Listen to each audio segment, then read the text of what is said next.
Hey guys, welcome to the channel. So what we've got here is some changes to Lucio on the PTR. Now, these are actually quite nice. So what we've got is a post here of Jeff, and this is what he says.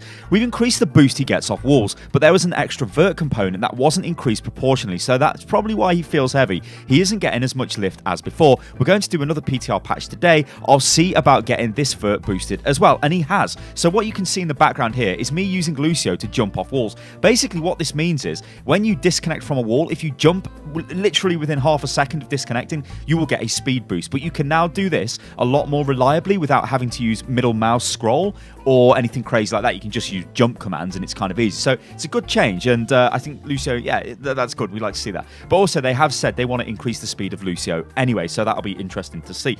Anyway, what is this we're looking at? This, ladies and gentlemen, is, well, it's my Chrome browser, and it's 14 tabs. These are all developer posts on either Reddit or the official forums in the last 18 hours.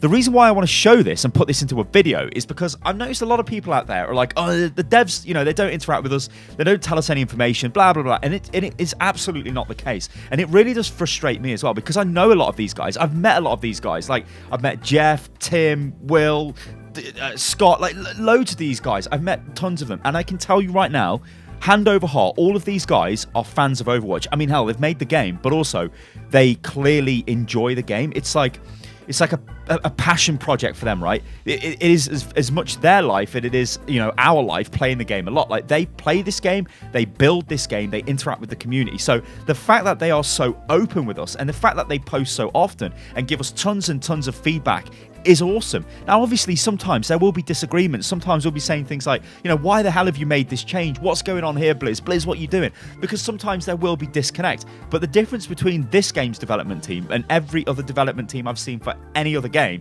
that's, well, maybe not a Blizzard game, is they are so open. They come out and tell us what they're doing. Oh, we're going to do this because of this. We're going to do this because of this. Sure, they still make strange decisions sometimes, like I said, and it's up to us as the community to sort of not hold them accountable, but at least sort of, you know, give feedback and say, guys, I don't think we like this, or maybe I don't like this, maybe other people don't like this. And that's what this is all about. It's back and forth, but it is awesome that we've got these open developers. It's just absolutely beautiful. Anyway, ladies and gentlemen, now I want to go into some fan-made stuff, because this is absolutely, utterly insane. Now, this chap, Loud Window, he's been editing some of these skins for the Halloween event, and he does this thing where he sort of mashes skins up onto other characters, and he does it in a very clever way in Photoshop. This is what he has made. This is basically a Dragon McCree. He has no gun. He shoots flaming sparks from his finger. His piercings have jiggle physics. What a handsome devil. Now, you should go and follow this guy on Twitter, because he does this all of the time. It is awesome. It is at Loud Window. So go and follow him. Look at this. Look at that model. That is McCree with that. It looks real. Like, these look so crazily good. Like, the way he edits these is insane. Like, this looks real. It looks like a model straight out of the game. Obviously, it's not 3D. It's not animated or anything. It's just a picture. But look at that. Look at his hand. That is so clever. But anyway, we've got a close-up here of his... hello there, McCree. And remember, we've got... physics on the piercings as well, jiggle physics. That could be quite interesting. Like, you can kind of see some little errors with like the editing. Like, if you look down to the bottom left, like, you can kind of see how it sort of isn't quite mapped over properly, but none of that really matters, because if you just look at this as a picture as a whole, it looks crazy. It's like, wow, this looks so good, McCree does. And his face looks insane. I mean, look at that. That looks crazy. That looks real. Like, if this was a skin, you'd be like, you wouldn't, it doesn't look like a fan-made creation. You get what I'm saying? And now, obviously, he's used the assets from the Symetra dragon skin and sort of pasted them on top of McCree's model, which is how he sort of gets the look. But that is so good. That is awesome. But he's also done other skins as well. Check this out. This is Symmetra. This is Van Helsing Symmetra, again, from at Loud Window. A photon projector is replaced by a flame chain crossbow, naturally. Beams replaced by red hot chains, uses a stake for melee, which, you know, it is what you'd expect, to be honest. I can't help but notice she's got some awesome shades on. Look at that. See, again, it looks good though, doesn't it? Like, if you just look at them as like almost like a quick take, and you don't like start looking at the details. Like, if you look like on the shoulder on the left, you can see like a bit of an issue there with probably clone stamp tool being used or something. I don't know. But if you just look at it, it's like, wow, what is this? Quick glance. They look like real skins. It's so awesome. And this is obviously a full body shot, which well, it looks quite nice. Like I think that looks actually quite nice on Symetra, and it does make you think, doesn't it? Imagine if they put these skins onto different heroes instead of the heroes that we actually got them for. Now, I do believe our man Loud Window, I was going to call him Cloud Window, but Loud Window did do, I think he did Reaper as Widowmaker to begin with. That's kind of where he got like known from, but it's so cool. Anyway, there are more people that do this kind of thing. Check this out. This is absolutely beautiful. This, in my eyes, is better than the Reaper skin. Now, this isn't so much taking a skin and applying it to a different hero. This is Radio Proxy, do follow him on Twitter, editing the Vampire Reaper skin with Reaper's face, and this just looks way better.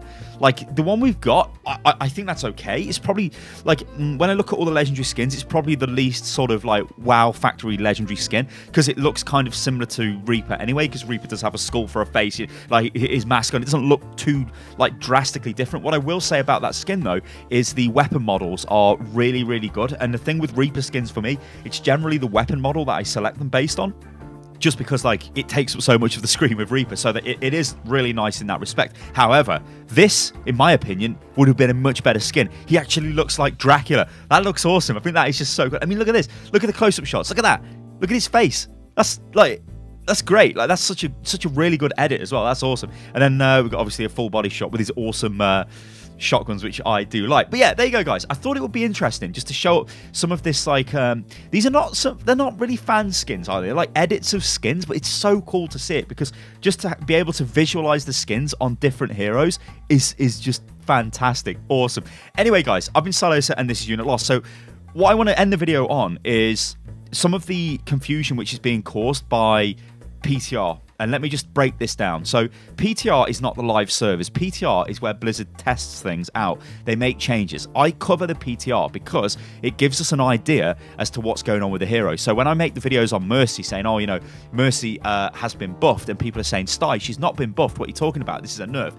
She actually has, when you consider it's the PTR that I'm referring to. However, what they are doing, and you've got to be very aware of this, is they are rapidly changing heroes on the PTR. I will continue to cover them because it's interesting to follow them as they change and to give feedback, and also for you guys to give feedback in the video comments below, because it all helps the game develop. However, do remember that these PTR changes do come through quick, so we could literally be looking at a different Mercy tomorrow, or other changes coming through to different heroes, so just do be aware of that. Alright guys, I've been Stylosa, this is Unit Lost. If you enjoyed the video, then like the video, subscribe to the channel, you can follow me on Twitter, which is @UnitLostGaming, and I will catch you on the next one. Toodaloo.